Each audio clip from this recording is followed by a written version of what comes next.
किसी का भी संग स्वीकार ना करे। ये बहुत खास बात साधना में है। अपना जीवन में प्रभु और गुरुदेव के सिवा कोई संगी नहीं होना चाहिए। ये देखो, अगर महापुरुषों के वचनों को स्वीकार न किया जाएगा तो फंसने में देर नहीं लगती, मिनट नहीं लगती फंसने में।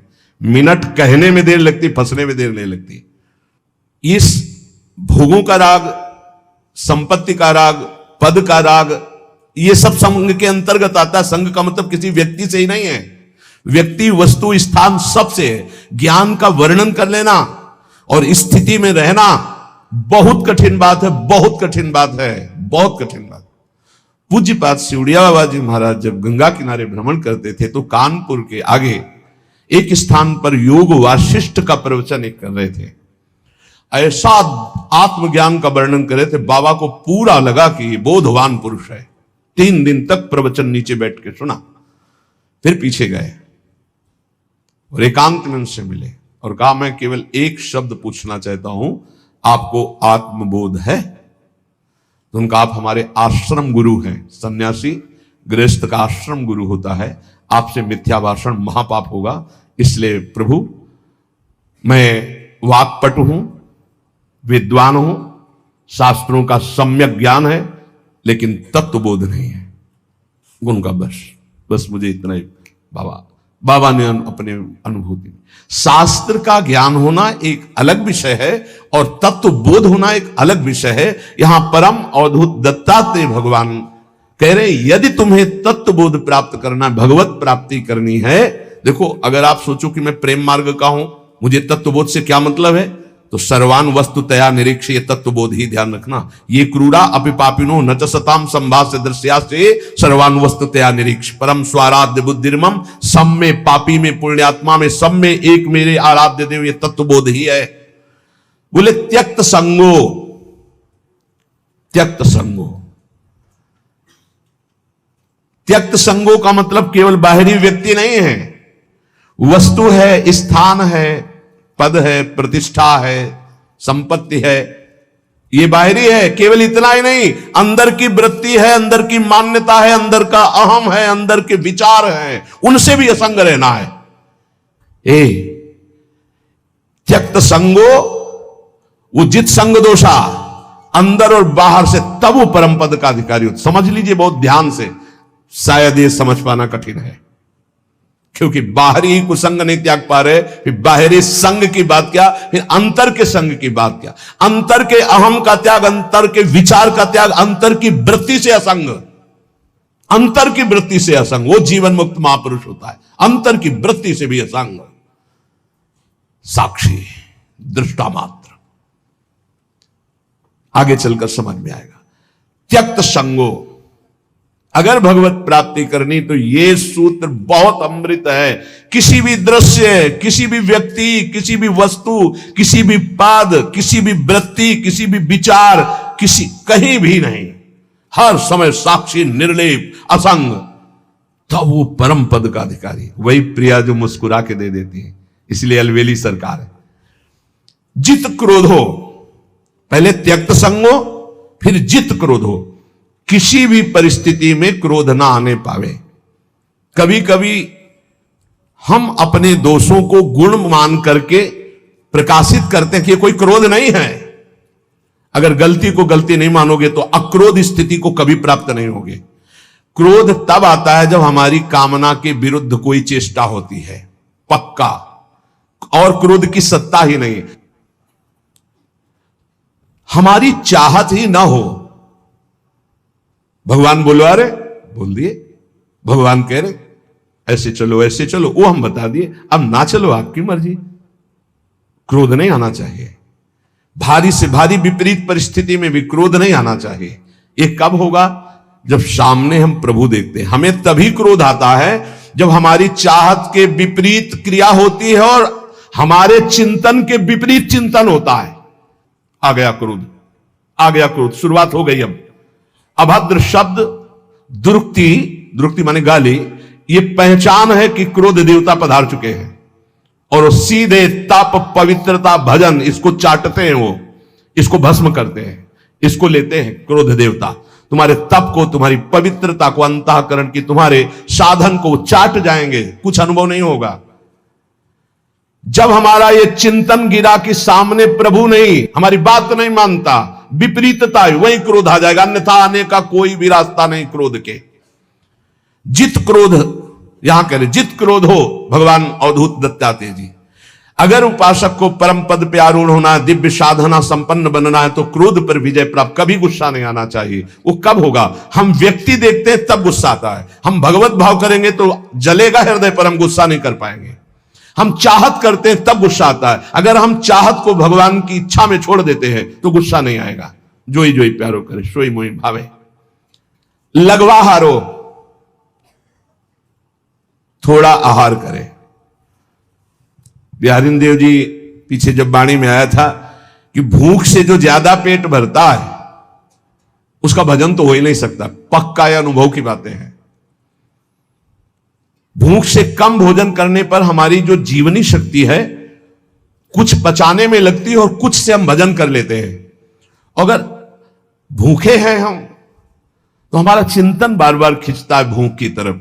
इसलिए लघवा हारो, थोड़ा आहार डाल लिया जाए। और यह अभ्यास से होता है। एक एक कवल केवल आप कम कर लीजिए तो बहुत थोड़े आहार में आपकी दिनचर्या बहुत स्फूर्ति वाली हो जाएगी। आप ये भ्रम छोड़ दें कि हम जितना अधिक आहार करेंगे उतने अधिक शक्तिशाली बनेंगे, ऐसा नहीं है। विचार आपके, संकल्प आपका, यह आपकी सामर्थ्य होती है। शुद्ध संकल्प, ये हम सांसारिक भाषा में बोल रहे हैं। शुद्ध संकल्प, शुद्ध विचार, पवित्रता, जितेंद्रियता, लघुआहार, आप महान बलशाली हो जाएंगे, पक्का। देखो, संकल्प रहित होकर देखो, भगवद आश्रित होकर देखो, और अपार सामर्थ्य। शुद्ध संकल्प का कितना बड़ा चमत्कार है कि आप नहीं समझ पाएंगे, कि विश्वास ही नहीं कर पाएंगे। अगस्त जी ने संकल्प किया और ऐसे समुद्र को पी गए, पूरे समुद्र को। आप विश्वास नहीं कर पाएंगे कि समुद्र को पी गए अगस्त जी महाराज। महान तप निधि, संकल्प किया और पी गए समुद्र को। यह संकल्प की ताकत। भोजन से इस पांच भौतिक शरीर का पोषण होता है और धीरे धीरे हम शरीर से अपने को अलग करने के लिए साधना कर रहे हैं। तो लघवा हारो, थोड़ा आहार चाहिए। हमारा दिमाग क्या सिखाता है? बर्बाद काहे को करोगे? अब कितना रह गया? 2 लड्डू रह गए हैं, 1 कटोरी खीर है। वैसे तो नहीं है, पर बर्बाद नहीं होना चाहिए। अन्न है, ये बर्बाद, श्वास बर्बाद हो जानी चाहिए। अरे दूसरा कोई खा लेगा, कोई और जीव पा लेगा। आप थोड़ा भजन के लिए जगह बनाए रखो। अगर आपने परोसा लिया है तो किसी और जीव को पवा देना। सब अपने गुरु भाई ही हैं, हम एक ही प्रभु के बच्चा हैं। पोशाकें अलग अलग हैं। अरे किसी के श्वान की पोशाक है, किसी के सूकर की पोशाक है, किसी की कृमि की, लेकिन हम हैं सब एक ही भाई, परमात्मा अंश हैं, हम सब एक ही हैं, अंश वही है, पोशाकें अलग अलग है, वो पालेंगे। हम भजन के लिए उतने ही पुरुष हुआ, उतने ही पावे जिससे भजन। ये आप बैठा लीजिए, खाते खाते मर जाओगे लेकिन खाने की आदत नहीं खत्म होगी। इसको संयम में लाओ। पहला कहा त्यक्त संगो, दूसरा कहा जित क्रोधो, तीसरा कहा लघवा हारो। यदि भगवत प्राप्ति करनी है, दिव्यता लानी है, भजन का चमत्कार अंदर प्रकट करना है कि काम क्रोध लोभ मोह मद मत्सर ये सब भस्म हो रहे हैं, तो लघवा हारो। आहार पाने के बाद फिर ऐसे तुरंत बैठ सकते हो, ऐसा आहार पाइए कि अगर आपको तुरंत बैठना पड़े तो आपको वजन न लगे कि पेट में वजन है। ये जितना आप चिकने पदार्थ, जितने आप स्वादिष्ट पदार्थ समझ रहे हैं, ये स्वाद नहीं है। वास्तविक स्वाद तो राधा नाम सुधा रसम रसी, तुम रोम रोम आपका झंकृत हो जाएगा जिस दिन राधा नाम। बोले हमें तो स्वाद नहीं मिलता। तो जिसका पित्त बढ़ जाता है, मिश्री कड़वी लगती है। अगर अनुपान से दवा रूप में वही लिया जाए तो जब पित्त नष्ट होगा तो मिश्री मीठी लगने लगे। तो राधा नाम सुधा अमृत है, ये अमृत रस है। आचार्यों ने, महापुरुषों ने, स्वयं हरि ने इसका पान किया है, वही आपको मिल रहा है। आपकी जबान खराब हो चुकी भोगों में, थोड़ा भोजन कीजिए, बड़ा पावर मिलता है। आप उपवास के दिन देखना भजन में बहुत मन लगेगा थोड़ा पाने पर। तो वैसे ही आप रोज उपवास कर सकते हो। 1 रोटी पाओ, 2 रोटी पाओ, थोड़ी दाल ले ली, थोड़ी सब्जी ले ली, जितने से ऐसे थोड़ा लगा, बस इतना दिमाग विचित्र है कि हर बार फंसाता है यही कि बर्बाद नहीं होना चाहिए, ये जाना चाहिए, अंदर जाना चाहिए। बस जहां यहां से गया तो बस फिर उसके पचाने में पूरा दिमाग लगा, भजन में तो लगा नहीं। इसलिए प्रार्थना है इस आसक्ति से बचो, भोजन की आसक्ति से। अच्छे पदार्थ जो सृष्टि में कहे जाते हैं उनको थोड़ा लीजिए, और जो रूखे सूखे कहे जाते हैं उनसे पेट भरिए और खूब भजन कीजिए। आगे कह रहे जितेंद्रिय, अपने आप जितेंद्रिय हो जाएंगे। शरीर एक रथ है, बुद्धि इस रथ को चलाने वाला सारथी है, बैठने वाला जीवात्मा है, मन लगाम है, इंद्रियां घोड़े हैं, विचरने की जगह विषय भोग है। ये घोड़े विषय भोग का चारा चरने के लिए जाएंगे।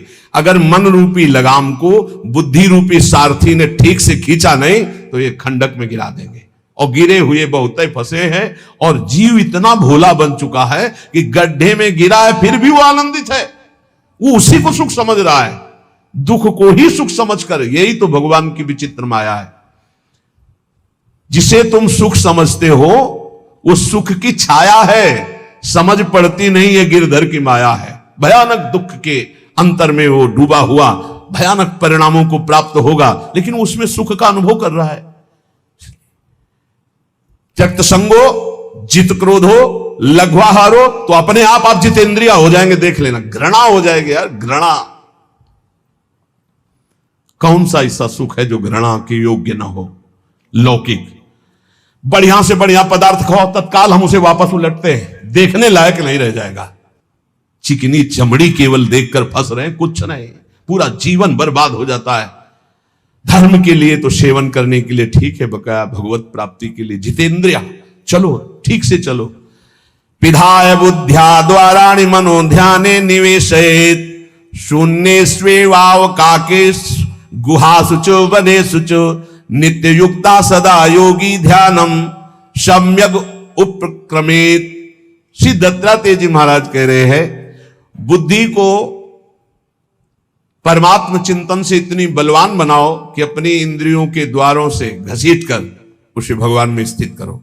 हर इंद्रिय द्वार बंद, अंतर्मुख इंद्रियों को करके परमात्म चिंतन में लग। शून्य स्वेवावकाशेषु, कहां हमारी स्थिति थी? विचार करके देखो, सब विषय जितने हैं वो हमको रौंद रहे थे। ना चरणों में प्रीति थी, ना उस कोटि की भजन की वृत्ति थी। ये तो सिर्फ आचार्य कृपा से। अब हे लाडली, आपकी शरण में आ गए। अब मेरी आयु, मेरी प्रत्येक श्वास केवल आपके स्मरण में व्यतीत हो। समस्त शास्त्र, समस्त महापुरुषों की वाणी और बड़े बड़े संतों की दिनचर्या जीवनी, उनसे संभाषण और स्वयं के हृदय का अनुभव साधना का सबसे बड़ा सूक्ष्म स्वरूप है। प्रतिक्षण अपने आराध्य देव का मधुर मधुर स्मरण, ये सबसे बड़ा साधन है। और इसी से भगवत प्राप्ति होती है, केवल इसी से भगवत प्राप्ति होती है। और सब साधन है, उनका फल है स्मृति, और ये मधुर मधुर स्मृति ही भगवत प्राप्ति कराती है। अनन्य चेता सततम यो माम स्मृति नित्यसा तस्याहम सुलभा पार्थ। भगवान कह रहे मैं उसके लिए सुलभ हो जाता हूं जो नित्य निरंतर मेरे में आसक्त चित्त होकर मेरा स्मरण करता है। अनन्य चेता सततम यो माम स्मरति नित्यसा, इससे बड़ा कोई साधन नहीं है। और ये सबसे कठिन है। चाहे निराकार उपासक हो, चाहे साकार उपासक हो, बिना स्मृति के वो अपने लक्ष्य की प्राप्ति नहीं कर सकता। ये हम बहुत से सब शास्त्रों का स्वाध्याय, संतों का समागम, ये योग की सबसे बड़ी वृत्ति है चित्त वृत्ति का निरोध करके परमात्मा स्वरूप में स्थित कर देना, जिसका स्वरूप भगवान श्री कृष्ण चंद्र जी कह रहे हैं, तेषाम सतत युक्ता नाम भजताम प्रीति पूर्वकम ददामि बुद्धि योगम तम येन माम उपयांति ते। जो सतत मेरा भजन करते हैं मैं उन्हें बुद्धि योग प्रदान कर देता हूं। चित्त वृत्ति का संसार की तरफ ना जाकर परमात्मा में निरंतर स्थित रहना, आराध्य देव में स्थित रहना, यही सबसे बड़ा योग, यही सबसे बड़ी भक्ति, निरंतर स्मरण, और यही सबसे बड़ा ज्ञान कि सब कुछ विस्मरण, अपने स्वरूप में स्थित। भक्ति योग, अष्टांग योग, ज्ञान योग, कर्म योग, किन्हीं न किन्हीं मार्ग में तो होगा ही कोई, लेकिन सबका सार है संसार का विस्मरण और परमात्मा का स्मरण। ये सब संप्रदाय, सब साधन, सबका सार। अगर ये नहीं तो कुछ नहीं मिला आपको। सब साधन कर यह फल सुंदर, प्रभु पद पंकज प्रीति निरंतर।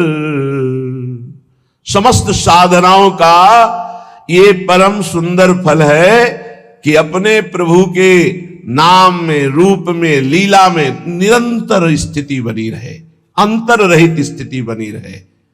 देखो आप, हर साधना का यही फल है। बहुत सुलझा हुआ बात समझना।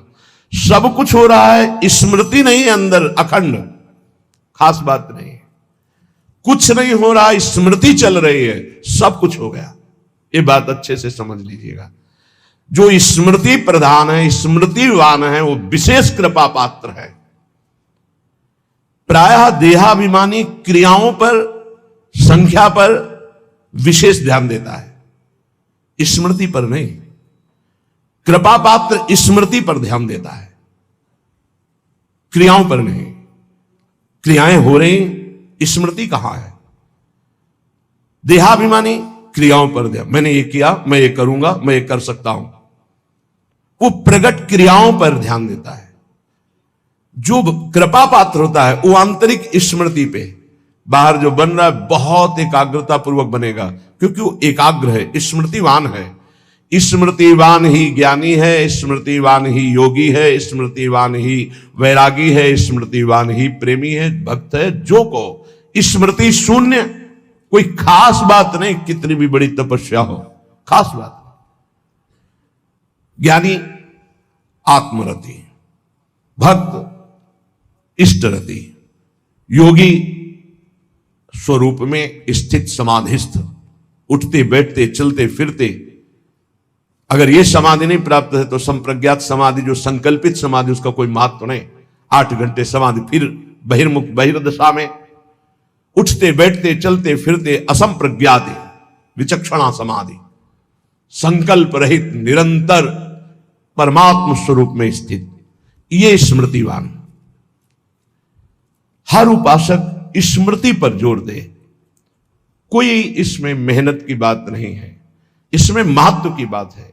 यदि आप देह का महत्व रखते हैं तो भोगों की स्मृति स्वाभाविक होती है। यदि आप प्रभु का महत्व रखते हैं तो भगवत स्मृति स्वाभाविक होने लगेगी। स्वाभाविक, जैसे हम विषयों की स्मृति करते नहीं, वो बसी हुई। माला चल रहा है, स्मृति भोगों की हो रही। आरती पूजा क्रियाएं भागवतिक हो रही, स्मृति पदार्थों की, भोगों की हो रही। नाना प्रकार का भोगाकर्षण का स्मरण हो रहा है, उसे स्मृति कहते हैं, जो अंदर अंदर होती है। स्मृतिवान ही महान पुरुष हो सकता है, स्मृतिवान ही दिव्यता को प्राप्त होता है। इसलिए स्मृति को पकड़ो। श्रीपाद प्रबोधानंद जी महाराज, आप जिस वृंदावन में विराजमान है, प्रकत्यंतम तीर्थवा प्रविश वितते ब्रह्म महर्षि स्फुरत पश्यानैकांतिक कलित वैकुंठ भवनम तदद्युच्चान्युच्चान्यनुसर सुधा मन्यांत महोज्वले वृंदारण्ये भ्रम यदि किमप्यत्र मिलति। महाउज्ज्वल परम धाम वृंदावन जिनको मिल गया, अब क्या मिलना बाकी रह जाएगा। बहुत बड़ी ये प्रेम सिद्ध भूमि है, यहां वास मात्र करने से भगवत प्राप्ति है। संपूर्ण प्रकृति, स्थूल सूक्ष्म कारण, इसका जो उल्लंघन कर जाते हैं वो ब्रह्म ज्योति में प्रवेश करते हैं। त्रिगुणात्मिका माया पर जो विजय प्राप्त करते हैं वो ब्रह्म तेज में लीन होते हैं। उससे भी परे जो एकांतिक भगवत प्रीति संपन्न है उनका वैकुंठ में प्रवेश होता है। उससे भी उच्चतर और भगवान के विभिन्न लीला धाम है, उससे भी उच्चतर ये महाप्रेम रस समुद्र वृंदावन धाम है। ये सर्वोपरि उज्जवल प्रेम रस प्रदान करने वाला यदि तुम्हें वृंदावन मिल गया तो अब कुछ भी मिलना बाकी नहीं रह जाएगा। इसलिए वंदे वृंदावनगत महम भक्ति भारावनम्रो धन्याग्रण्यम क्रमिमपि न चान्यत्र संस्थांतरणाय। मैं वृंदावन की कृपा से वृंदावन की महिमा को जितना जान रहा हूं, श्रीपाद कह रहे हैं यहां के किसी भी जीव का अपमान मत करना। आप यहां का अगर कीड़ा भी दिखाई देगा तो मैं माथा रख करके उसको दूर से पंचांग प्रणाम करूंगा कि तू धन्य है, वृंदावन में कीड़ा बना, मेरी स्वामिनी के महल का है। बहुत ध्यान देने, किसी की निंदा या अपमान या प्रहार दंड देना ये तो बहुत बुरी बात है। यहां छोटे से छोटे जिसे तुम निम्न कोटि का जीव समझ रहे हो, बड़ा भारी परमहंस महात्मा बना हुआ है। वंदे वृंदावन गतमम भक्ति भारावनम्रो धन्याग्रण्यम क्रमिमपि। यहां वृंदावन के क्रमी को मैं प्रेम भार से झुककर मस्तक रखकर प्रणाम करता हूं, क्योंकि प्रियाजू के महल का है। किंतु संस्थान त्रणाय मन्ने ब्रह्मादिक सुरगणान किम बहुक्त्या ममेयम। बड़े बड़े देवता देवराजेंद्र ब्रह्मादि को भी मैं तिनके से बड़ा नहीं समझता हूं। ये अभिमान नहीं है, ये स्थिति है। देवराजेंद्र और ब्रह्मा पद को भी मैं तिनके से बड़ा नहीं समझता हूं, क्योंकि आप ब्रह्म स्तंभ पर्यंतम सर्वम मायामयम जगत, तिनका और ब्रह्मा दोनों माया से ही रचे हैं। ब्रह्मादि देवताओं को, इंद्रादि देवताओं को मैं तृण से अधिक नहीं अर्थात तृण के समान मानता हूं। स्वामी श्री हरिदास जी के लिए भी आया है, सुरपति नरपति लोकपति जिनके भावे घास घास रहे परम आनंद में तज सभी की आस। पर वृंदावन के मैं कीड़े को भी मस्तक रखकर जमीन पे प्रणाम करता हूं। बाहर के भी देवराजेंद्र या ब्रह्मा पद को मैं तिनके के समान समझता हूं। ऐसा आया है रसिकों के लिए कि 7 गांठ कौपीन में इंद्र बापुरो कौन। बेचारा इंद्र उनके सामने क्या, किनके सामने? बोले जिनकी लंगोटी भी 7 जगह से सिली हुई या गांठ लगी हुई है, सही लंगोटी भी नहीं है, पर प्रिया प्रीतम के अनुराग में तो बोले इंद्र बापुरो कौन। बेचारा इंद्र क्या है उनके सामने। ये पक्की बात है। जो अपने आराध्य देव की प्रीति को प्राप्त हो गया है उसके सामने कुछ नहीं है, कोई पद नहीं। जब भक्ति का रंग चढ़ता है तो न पारमेष्ठम न महेंद्र धिष्णम कह देना बहुत सरल बात है। श्लोक याद करके बोलना या उसका अर्थ बता देना बहुत सरल बात है। और हम कह रहे हैं न पारमेष्ठम न महेंद्र धिष्णम न सार्वभौमम न रसाधिपत्यम न योग सिद्धिर अपुनर्भवम वा। नहीं चाहिए। और एक छोटा सा विषय, एक छोटी सी भोग सामग्री विचलित करके नीचे गिरा देती है, तो वो केवल दम्भ हुआ बोलना। स्थितिहीन महापुरुषों की जो बोल रहे हैं कि ब्रह्म पद या देवराजेंद्र का पद भी तिनके के समान हमारे लिए है। महत्व है तो वृंदावन का उस कीड़े का भी जो इस रज में रेंगता है। क्रमी प्रौढ़िर गाढ़ा न खलु परितो भाति कृष्णोपि पूर्णा। मेरी बात को चतुरता पूर्वक मत समझना कि मैं वाक चातुरी से बोल रहा हूं।